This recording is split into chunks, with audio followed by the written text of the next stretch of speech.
Hello बच्चों, कैसे हैं आप लोग? बढ़िया। तो चलिए, अब हम आए हैं माइक्रोब्स इन ह्यूमन वेलफेयर के सेकंड वीडियो में। इसके पहले आप अगर फर्स्ट वीडियो नहीं देखे हैं तो प्लीज़ जा कर के आप फर्स्ट वीडियो देख कर आइए। उसमें आपको बहुत कुछ जानकारी मिलेगा माइक्रोब्स के बारे में और इसका लिंक मैं डिस्क्रिप्शन में दे दूँगा, ठीक है। और अब हम जो पढ़ेंगे ये है अपना सेकेंड वीडियो, जो कि सीवेज ट्रीटमेंट का बहुत इंपॉर्टेंट टॉपिक है। अच्छे से पढ़ना है, धीमे धीमे समझते हुए पढ़ना है, एकदम समझना है इसको। एक बार समझ लिए ना तो अपने ऑन वर्ड में इसको आप लिख सकते हो। तो चलिए स्टार्ट करते हैं। Sewage treatment. सबसे पहले तो वर्ड सीवेज का मतलब क्या होता है। देखिए, सीवेज का मतलब होता है कि हमारे घरों से निकलने वाला वो गंदा पानी जिसमें कुछ इम्प्योरिटी मिली होती है, ऑर्गेनिक सब्सटेंस मिले तो हैं, कचरा, कागज़, झिल्ली, है ना, पॉलीथीन वगैरह जो मिला होता है पूरा, कुछ बैक्टीरिया वगैरह मिले होते हैं, तो उस पूरे कंटामिनेटेड वाटर को हम कहते हैं क्या? सीवेज। अब मान के चलिए, अगर ये कंटामिनेटेड वाटर ये नॉर्मल जो नेचुरल सोर्सेस है किसके? वाटर के, जैसे नदी हो गया, तालाब हो गया, यहाँ अगर ये जाके मिल जाए डायरेक्ट, तो सोचो वहाँ पर रहने वाले जीव जंतुओं का क्या होगा? वो तो मर जाएंगे, क्योंकि उनको तो वही सर्वाइव करना है। और जो अदर जो एनिमल्स होंगे, जैसे मान लो गाय हो गई, भैंस हो गए, ये अगर वहाँ का पानी पियेंगे तो वो भी क्या होगा? उनको भी कहीं ना कहीं बीमारी होगी। तो हम ये चाहेंगे कि वो पानी जो घर से निकलने वाला जो पानी है वो पूरी तरह से क्या हो जाए? थोड़ा प्योर हो जाए, और उसके बाद वो जाकर के नेचुरल सोर्सेज से मिले। तो इसके लिए क्या करना पड़ेगा कि उस सीवेज को, जो कि गंदा पानी है, कंटामिनेटेड है, इसको हमको क्या करना पड़ेगा? प्योर करना पड़ेगा, थोड़ा साफ करना पड़ेगा। इसी साफ करने के प्रोसेस को हमको क्या करना है? यहाँ पर पढ़ना है, जिसको हम कहते हैं सीवेज ट्रीटमेंट। सीवेज का ट्रीटमेंट करना, उसको प्योर करना एक प्रकार से, ठीक है। तो types of waste water treatment which them remove contamination. Contamination जो है उसका हम उसको हटाएंगे, इम्प्योरिटी को उसके हटाएंगे, ठीक है। तो देखिए, इसमें 2 स्टेप होंगे, याद रखना आप अच्छे से कि पूरे सीवेज ट्रीटमेंट के दौरान मैं 2 स्टेप की बात करूंगा। पहला स्टेप है प्राइमरी ट्रीटमेंट, सेकेंड है क्या? Secondary treatment. प्राइमरी ट्रीटमेंट क्या होता है? तो प्राइमरी ट्रीटमेंट जो है ना वो पूरी तरह से फिजिकल है, फिजिकल मेथड पर डिपेंडेंट रहेगा। कैसे? तो फिजिकल डिपेंडेंट मतलब ऐसा है, देखो ट्रीटमेंट में, कि जो अपना पानी रहेगा, सीवेज रहेगा, उसको क्या करेंगे हम? पहले एक फिल्टर से गुजारेंगे, फिल्टर रहेगा, फिल्टर से पास कराएंगे। जैसे ही फिल्टर से पास कराएंगे तो होगा क्या कि उसमें जितने भी कागज पत्थर है ना, जितने भी उसमें पॉलीथीन होते हैं, वो सारे के सारे चीज़ क्या हो जाएंगे? उसमें रुक जाएंगे। किसमें? फिल्टर में। तो फिल्टर क्या करेगा? सबको रोक लेगा, आगे जाने नहीं देगा। उसके बाद जो पानी वाला हिस्सा बचेगा उसको हम लेके जाएंगे बड़े से टैंक में। बड़े से टैंक में जैसे लेके आएंगे तो उसमें क्या होगा? जो बड़ा बड़ा उसका जो पार्टिकल रहेगा, कंकड़ पत्थर वगैरह जो स्टोन वगैरह रहेंगे, वो सारे के सारे क्या होंगे? नीचे सेटल डाउन हो जाएंगे, और जो पानी रहेगा वो ऊपर में क्या होगा? फ्लोट करते रहेगा।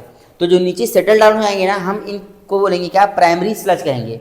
और ऊपर में जो पानी रहेगा उसको कहेंगे इफ्लुएंट। तो डिफरेंस बिटवीन याद रखना, प्राइमरी स्लज क्या है और इफ्लुएंट क्या है, ठीक है। ये वर्ड आ सकता है एग्जाम में, इफ्लुएंट से या प्राइमरी स्लज से 1 या 2 मार्क्स के क्वेश्चन बन सकते हैं। तो ध्यान रखना, देखो वाटर था, सीवेज था, ये फिल्टर किया, फिल्टर वाटर है, फिल्टर वाटर को क्या किया? उसके बाद उसको हमने क्या किया? बड़े से टैंक में डाल दिया।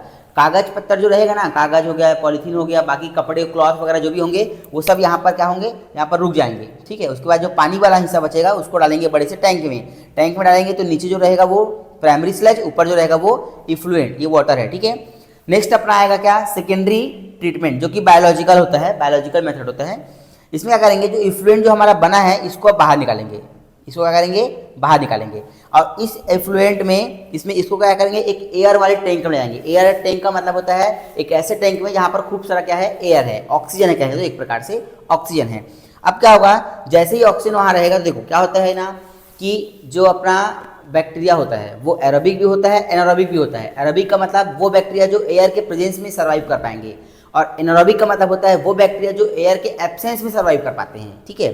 तो जो एरोबिक बैक्टीरिया के, देखो एयर रहेगा और एरोबिक बैक्टीरिया रहेगा, तो क्या करेगा? एरोबिक बैक्टीरिया ग्रो करेगा। क्यों? क्योंकि उसके फेवरेबल का कंडीशन हम दे रहे हैं ना, उसको क्या दे रहे हैं? एयर दे रहे हैं, और उसको एयर ही तो चाहिए सर्वाइव करने के लिए। तो फेवरेबल कंडीशन पा करके वो बैक्टीरिया जल्दी जल्दी ग्रो करेगा। जब जल्दी जल्दी ग्रो करेगा वो बैक्टीरिया, तो देखो क्या होगा?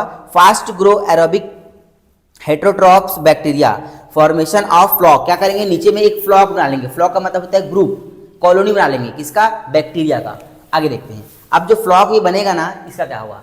तो microbes oxidized soluble organic substance present in effluent during on growth. जब अपना ग्रोथ करते हैं माइक्रोब्स जो है, तो क्या करते हैं कि वो जो सब्सटेंस रहेगा ऑर्गेनिक सब्सटेंस, उसका करेंगे ऑक्सीडेशन। और ऑक्सीडेशन का मतलब आप समझते हो केमिस्ट्री में कि ऑक्सीजन से रिएक्शन या ऑक्सीजन का वहाँ पर यूज होगा, ठीक है। तो यानी ऑक्सीजन लगातार क्या है? हमको देना पड़ेगा जिससे कि वो बैक्टीरिया क्या होंगे, लगातार उसको उसके ऑर्गेनिक सब्सटेंस को क्या करेंगे, ऑक्सीडाइज करते जाएंगे, ऑक्सीडाइज है ना, ऑर्गेनिक सब्सटेंस को ऑक्सीडाइज करते जाएंगे। ठीक है, अब देखो क्या होगा, decrease level of organic substance in effluent. क्या होगा, एक टाइम के बाद क्या होगा, धीरे धीरे जब सारे बैक्टीरिया करेंगे काम में भिड़े रहेंगे, क्या काम में, ऑक्सीडाइज करने का, किसको, ऑर्गेनिक सब्सटेंस को, तो धीरे धीरे ऑर्गेनिक मटेरियल की जो क्वांटिटी है वो उस इफ्लुएंट में क्या हो जाएगी, कम होती जाएगी, कम होती जाएगी। और धीरे धीरे ऑक्सीजन का जो डिमांड है, बैक्टीरिया जो, देखो सीधी सी बात है, ऑक्सीजन जब मिलेगा तभी तो बैक्टीरिया काम कर पाएगा। कैसे, क्योंकि ऑक्सीजन चाहिए ना, किसके लिए, ऑक्सीडेशन के लिए, तो ऑक्सीडेशन के लिए ऑक्सीजन चाहिए। अब सोचो, अगर ऑक्सीजन कम लग रहा है, इसका मतलब उसमें जो इनऑर्गेनिक सब्सटेंस है उनकी अमाउंट, उनका जो क्वांटिटी वो भी तो कम हो गया। समझो इसको, देखो जैसे मान लो ये एक कंटेनर, ये दूसरा कंटेनर, इसमें ऑक्सीजन ज़्यादा लग रहा है, मतलब ऑक्सीडाइज करने की जरूरत ज़्यादा है इसको, तभी तो ऑक्सीजन ज़्यादा लग रहा है। तो यानी कि यहाँ पर जो केमिकल है वो ज़्यादा अमाउंट में अभी मिला हुआ है, ऑर्गेनिक सब्सटेंस यहाँ पर ज़्यादा अमाउंट में है, जबकि यहाँ पर कम ऑक्सीजन लग रहा है। इसका मतलब यहाँ पर जो ऑर्गेनिक सब्सटेंस थे बहुत सारे ऑक्सीडाइज हो चुके हैं और कुछ अब बचे हैं, और उन्हीं को क्या करना है, हमको आगे ऑक्सीडाइज करना है। तो यहाँ पर ऑक्सीजन का जो अमाउंट है, जो डिमांड है वो कम रहेगा ना, क्योंकि ऑलरेडी ये क्या है, ऑर्गेनिक सब्सटेंस यहाँ का तो ऑक्सीडाइज हो चुका है, तो अब ज़्यादा ऑक्सीजन यहाँ पर नहीं चाहिए, बैक्टीरिया को ज़्यादा ऑक्सीजन यहाँ पर नहीं चाहिए, बट यहाँ पर ज़्यादा ऑक्सीजन चाहिए रहेगा। तो बताओ बीओडी, देखो बीओडी ऑल्सो डिक्रीज, बीओडी का मतलब होता है बायो केमिकल ऑक्सीजन डिमांड, जो बैक्टीरिया को ऑक्सीजन का डिमांड चाहिए, क्यों, क्योंकि ऑर्गेनिक सब्सटेंस को क्या करना है, उसको ऑक्सीडाइज करना है, उसके लिए जो डिमांड चाहिए वो क्या होते जाता है, धीरे धीरे कम होते जाता है, क्योंकि क्या हो रहे हैं उसमें सॉल्युबल जो ऑर्गेनिक सब्सटेंस थी वो क्या हो रहे हैं, धीरे धीरे कम हो रहे हैं ना वो, तो ऑक्सीजन का डिमांड भी कम होती आएगा, ज़्यादा रहेंगे तो ज़्यादा रहेगा। तो ये ध्यान रखना, अगर बीओडी ज़्यादा, सुनो बीओडी अगर ज़्यादा, इसका मतलब जो ऑर्गेनिक सब्सटेंस रहेंगे ना, इम्प्यूरिटी ज़्यादा बोल सकते हैं हम लोग, ऑर्गेनिक सब्सटेंस ज़्यादा होगा, बीओडी का मतलब ऑर्गेनिक सब्सटेंस भी कम होगा। तो ये लाइन आप अच्छे से ध्यान रखना। और क्या होगा, धीरे धीरे जो है वो पॉल्यूशन जो है वो डिक्रीज हो जाएगा। ठीक, यहाँ तक क्लियर हुआ अच्छे से। चलिए अब क्या होगा, जो डिक्रीज होगा जब पॉल्यूशन, तो क्या होगा, देखो अब ये जो पानी रहेगा अपना, जो इफ्लुएंट रहेगा, उसको हम फिर से एक बड़े से टैंक में लेकर जाएंगे। अब जब बड़े से टैंक में फिर ले जाएंगे, जो बचेगा ना यहाँ से, अब बताओ जो अपना सीवेज है उसमें क्लॉथ तो है नहीं, क्लॉथ है क्या, पूरा क्लॉथ खत्म उसका, ठीक है, यहीं पर खत्म हो गया था फिल्टर के टाइम पे। और जो इसका कंकड़ पत्थर था, स्टोन वगैरह थे जो, वो भी सब यहाँ पर क्या हो गए, रुक गए, डस्ट पार्टिकल वगैरह सब यहाँ पर रुक गए। ठीक है, और उसके बाद जो इसका ऑर्गेनिक सब्सटेंस था वो क्या होगा, वो यहाँ पर रुक जाएगा ऑर्गेनिक सब्सटेंस। आगे क्या होना है, देखो आगे क्या होगा, ऑर्गेनिक सब्सटेंस जब रुक जाएगा, इसके बाद हम क्या करेंगे, यहाँ पर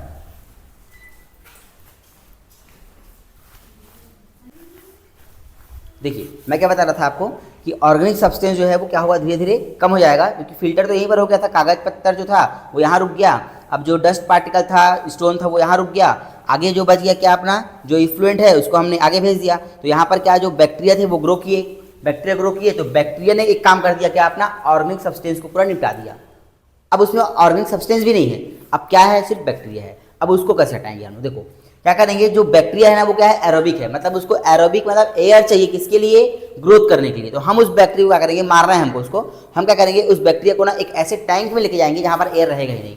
अब उसको हम एयर देंगे ही नहीं, मतलब नॉन फेवरेबल कंडीशन देंगे। देखो क्या कहाँ डालेंगे, टैंक में डालेंगे, कहाँ पर, ये जो है ना, देखो क्या करेंगे, इसको टैंक में डालेंगे तो माइक्रोब्स का नीचे में क्या रहेगा, एक फ्लॉक रहेगा, फ्लॉक, माइक्रोब्स का फ्लॉक रहेगा, इसको हम कहेंगे क्या, एक्टिवेटेड स्लज। देखो ये प्राइमरी स्लज था यहाँ पर डस्ट पार्टिकल का, स्टोन का, और ये है माइक्रोब्स का जो फ्लॉक होगा वो क्या होगा, एक्टिवेटेड स्लज। ऊपर में क्या है, प्योर वाटर। अब इस प्योर वाटर को हम कहाँ डाल देंगे, नेचुरल सोर्सेज में डाल देंगे, वो तो चला गया, पानी तो पूरा चला गया उधर। अब बचा क्या अपना एक्टिवेटेड स्लज। इस एक्टिवेटेड स्लज को क्या करेंगे हम लोग, इस एक्टिवेटेड स्लज को एनारोबिक स्लज डाइजेस्टर में डाल देंगे। वहाँ क्या होगा, जो एनारोब देखो एयर वहाँ रहेगा नहीं, एयर रहेगा क्या, नहीं रहेगा, क्योंकि एनारोबिक है ना, तो रहेगा नहीं, तो जो बैक्टीरिया रहेगा ना वो क्या हो जाएगा, डाइजेस्ट हो जाएगा वहाँ पर। ठीक है, डाइजेस्ट हो जाएगा।